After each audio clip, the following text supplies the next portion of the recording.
करना चाहिए। जहाँ जिस चीज को परंपरा नहीं था आने का, नेत्र उत्सव में कभी परंपरा में उनके पिताजी लोग या उनके परिवार लोग कभी नेत्र उत्सव पूजा में आते नहीं थे। अब ये कैसे इनको जानकारी दी है, किसने इनको निमंत्रण दिया, अब वो समाजी लोग जानते हैं। और जो भी घटना घट रहा है ये गलत है, क्योंकि तीनों साधे ब्राह्मण समाज पानी में प्रयोग और पूजा करने का तो अधिकार है ही है, लेकिन राज परिवार को सदस्य आके दर्शन वर्शन करना, पूजा पाठ करने कहा है, लेकिन नए नए परंपरा बना इसकी जानकारी हमको नहीं कि समाज स्तर। आज कहाँ तक सहमत हो उनकी बात है? मुझे तो नहीं लगता कि किसी भी परंपरा के साथ खिलवाड़ हुआ है। आर्य ब्राह्मण समाज जिस परंपरा के साथ में काम कर रही है वो आज भी अनुरत वो काम आज भी कर रही है। हमें तो ऐसा कहीं नहीं लग रहा है कि कोई परंपरा के साथ खिलवाड़ हो रहा है, बल्कि काम तो बहुत अच्छा करने का आर्य समाज प्रयास किया है और अच्छा हो रहा है। ये आप सभी के सामने कोई बताने की बात नहीं है।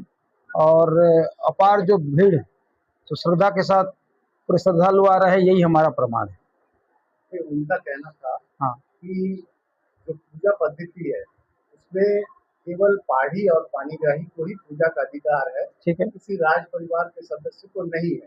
तो इस बार ऐसा हुआ है कि उन्होंने नेत्र उत्सव जो एक पूजा विधान है उसमें उन्होंने पूजा किया है, तो गलत है और परंपराओं को खंडित कर रहे हैं। देखिए, भगवान का दर्शन करना, राजा हो या प्रजा, भगवान से बड़ा कोई नहीं है।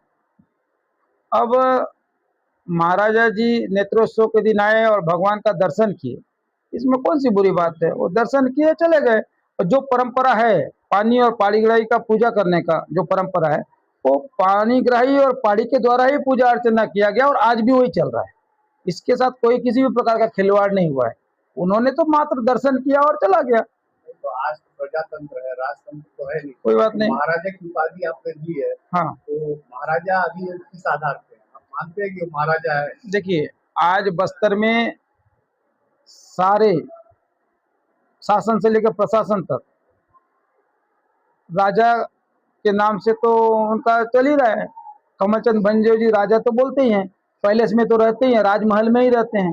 तो राजमहल में रहने वाला सदस्य अगर राजा को पूरे बस्तर के जनमानस, इवन पूरे अनुसूचित जनजाति क्षेत्र से भी आप कोई भाव आएगा, कोई आवाज आएगा, तो पैलेस में जो रहता है उसको राजा के नाम से ही जाना जाता है।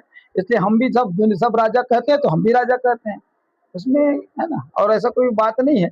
बाकी जो परंपरा चल रहा है वो उसको बरकरार आरण्यक ब्राह्मण समाज ने रखा है और आरण्यक ब्राह्मण समाज के पाड़ी और पानीग्राही के द्वारा ही पूजा अर्चना की जा रही है।